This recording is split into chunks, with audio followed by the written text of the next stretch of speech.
नमस्कार. श्री स्वामी समर्थ.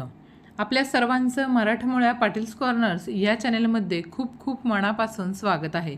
मैत्रिणींनो, श्रावण पौर्णिमेला आपण रक्षाबंधनचा सण सोमवारी मोठ्या थाटामाटाने आणि उत्साहामध्ये साजरा केला होता. तसंच येत्या सोमवारी म्हणजेच 26 ऑगस्ट 2024 या दिवशी आहे श्रीकृष्ण जन्माष्टमी. तर हा सुद्धा सण आपण अतिशय आनंदाने साजरा करणार आहोत.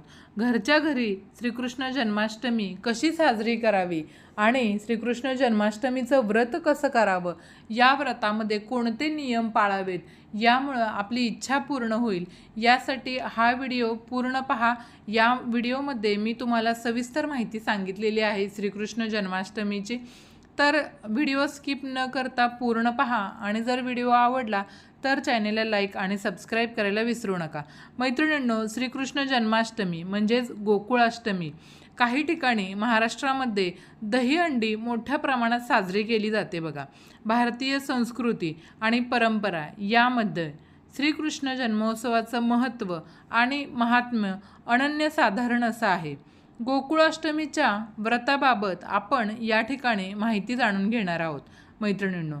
तर श्रावण वद्य अष्टमी या तिथीला मध्यरात्री रोहिणी नक्षत्रावर मथुरेमध्ये कंसाच्या बंदीशाळेमध्ये श्रीकृष्णाचा जन्म झाला होता. तर श्रीकृष्ण हा श्री विष्णूंचा 8वा अवतार मानला जातो. बाललीला, नीती, राजकारण, भगवद्गीता, मित्रत्व, प्रेम, त्याग अशा अनेक गोष्टींसाठी भगवान श्रीकृष्णांचे आपण नेहमी स्मरण करतो बघा. महाभारतकालीन अनेक गोष्टी, संदर्भ, व्यक्ती, प्रसंग, घटनांवर आजच्या काळातही बऱ्याच प्रकारे संशोधन केलं जातं. श्रीकृष्णाचे आचार, विचार, तत्त्वज्ञान हा नेहमीच संशोधनाचा विषय राहिलेला आहे. मैत्रिणींनो, श्रीकृष्णाचा जन्माष्टमी उत्सव हा भारतभर साजरा केला जातो आणि श्रीकृष्ण जयंती, जन्माष्टमी, काही ठिकाणी याला गोकुळाष्टमी अशा विविध नावांनी आपल्या देशाच्या विविध भागामध्ये अनेक विविध पद्धतीने साजरा केला जातो. आता गोकुळ, मथुरा, वृंदावन, द्वारका, जगन्नाथपुरी या ठिकाणी गोकुळाष्टमी विशेष साजरी केली जाते. तसंच काही भागामध्ये दहीहंडी जत्रा किंवा दहीभंगा जत्रा सुद्धा साजरी केली जाते. गुजरातमध्ये सातम म्हणजे सप्तमीच्या दिवशी विविध पद्धतीचे खेळसुद्धा खेळले जातात आणि रात्री 12 वाजले की मग श्रीकृष्णाचा जन्मोत्सव साजरा करतात बघा.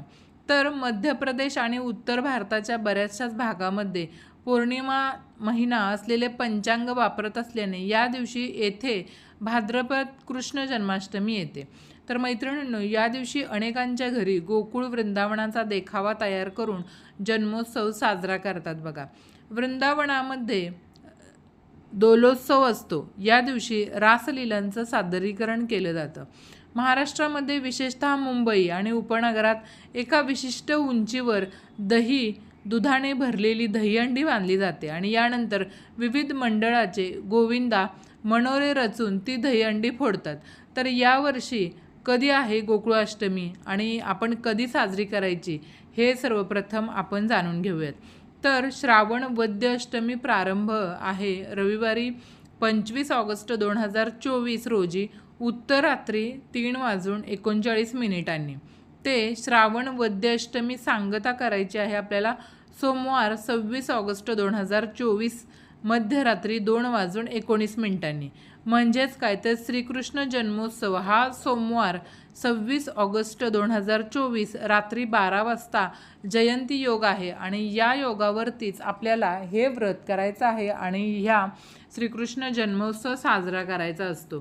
श्रीकृष्णाचा जन्म आपण काय म्हणतो बघा, प्रत्येकाला अशी अपेक्षा असते की आपल्याला मूलबाळ असावं, पण काही कारणास्तव काही लोकांना मूलबाळ अपत्य नसतं. तर त्या लोकांनी या दिवशी व्रत करून श्रीकृष्ण जन्माष्टमीचं हे व्रत करून अपत्य प्राप्तीची त्यांची इच्छा नक्कीच पूर्ण होते. कारण ज्या घरामध्ये श्रीकृष्णाचा जन्माचा पाळणा हलवला जातो त्या घरामध्ये पाळणा हलला जातो म्हणजेच बाळ येतं. म्हणून आपण या दिवशी श्रीकृष्ण जन्माष्टमी साजरी करायची असते, व्रत करायचं असतं. तर हे व्रत कोणीही करू शकतं, स्त्रिया किंवा पुरुष दोघंही हे व्रत करू शकतात.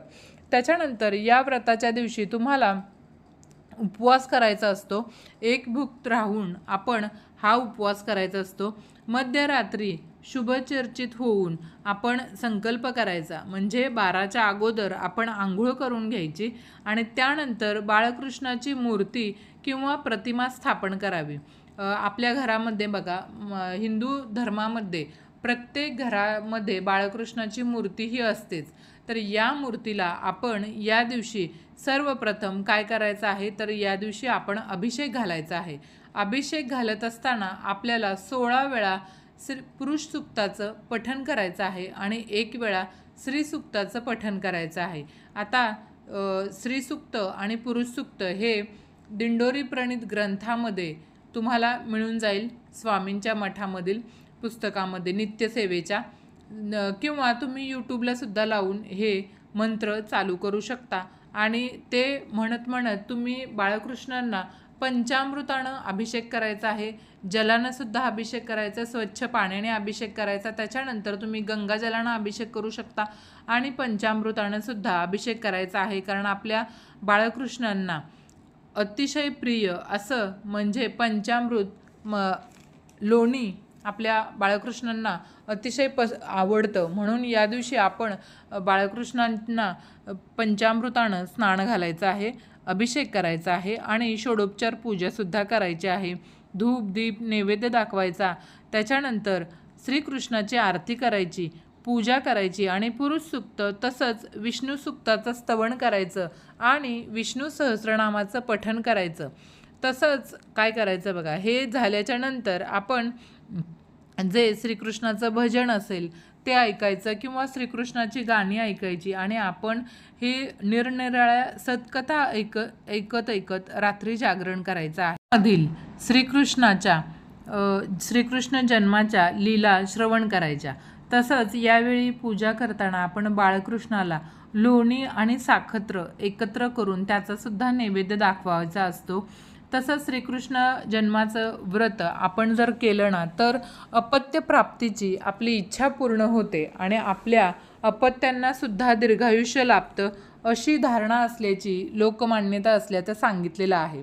आता हे व्रताची सांगता कशी करावी, तर श्रीकृष्ण जन्माष्टमीच्या व्रताची दुसऱ्या दिवशी सांगता करावी।